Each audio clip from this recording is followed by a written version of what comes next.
Hello ladies and gentlemen, this is a brand new channel called Pierce Tutorials, and we're going to be giving you Photoshop tutorials.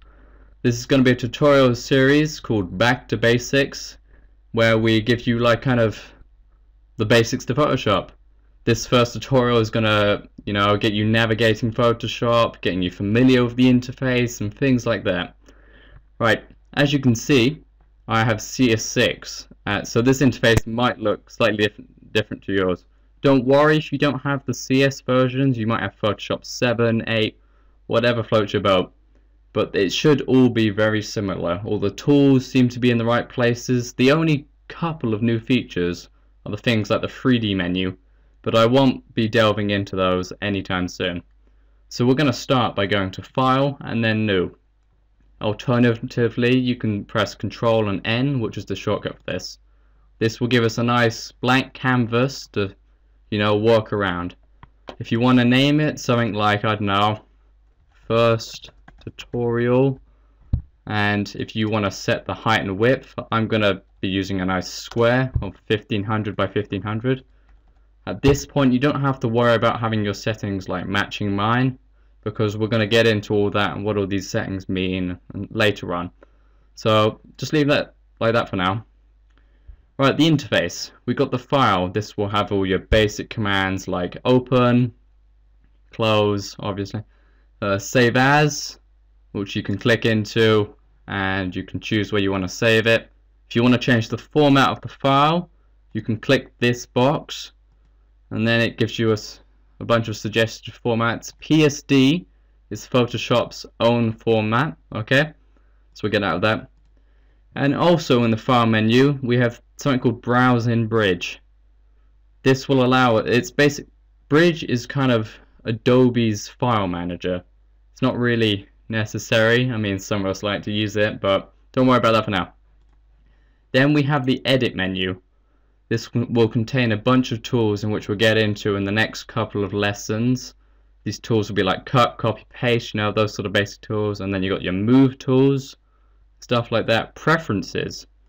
Now, if any of you want to change any of your preferences, like if we want to change how much memory Photoshop uses, you can go to Preferences, and then in the left-hand side, click Performance. And then this slider, it may not be a slider if you've got a different version of Photoshop. You can adjust it, and you can choose how much memory Photoshop can use. Right, let's get out of that. Now we have image. We've got image mode. Don't worry about any of this. I hardly ever change any of this. Okay. Right, adjustments. This will come in very handy later on when we're adjusting photos and such. But we'll get to all that later. Okay. Image size. If you want to change your image size while you're working, you can easily, I don't know, set it to like 2500, and it will always lock these two values together, so they always go up in equal increments. Now we can adjust the canvas size. This doesn't warp the image whatsoever. It just adds new space around your canvas. So for example, if I've got my square of 1500 by 1500, if I just bump that up to say 3000 on the width, and I've got it set to black, you can see what it does.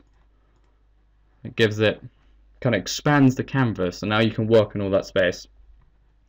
Got the layer menu. Once again, we'll be delving into this in another lesson.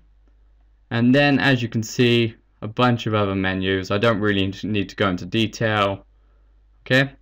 Right, on the left, you have your toolbar. This will contain tools like your Move tool, Select tool, and then variations of that Select tool. And at the bottom here, we have our color switcher.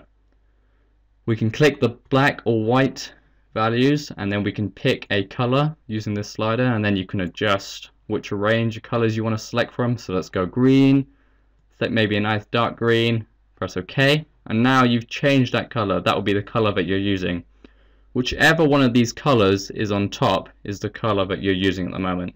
And you can switch these two by clicking the switch arrow.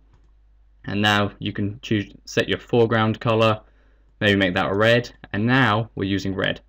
If you want to revert that back to black and white, you can simply just click this icon next to the switch arrow, and you've got that.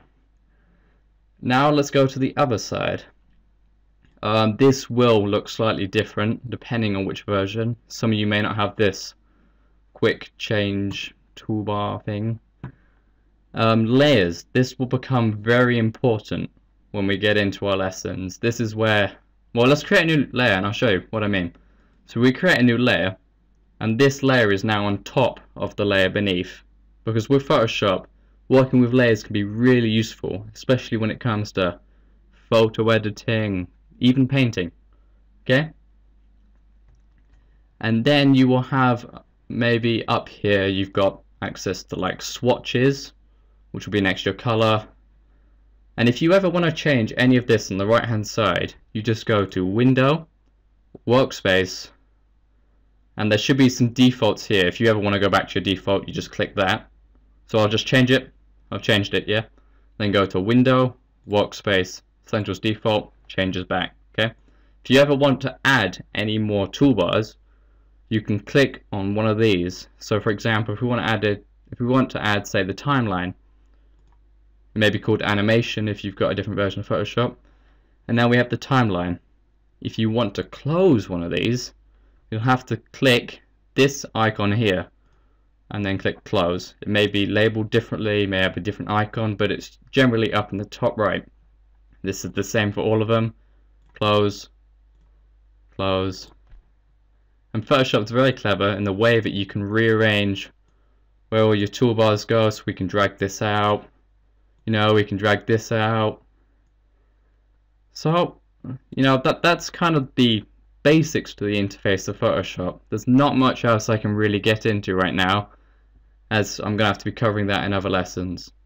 So yeah, really quick tutorial. The next lesson will be focused on your basic tools like the move and transform tools and the selection tools, so then we can make our own selections and stuff. So be sure to check out the next tutorial.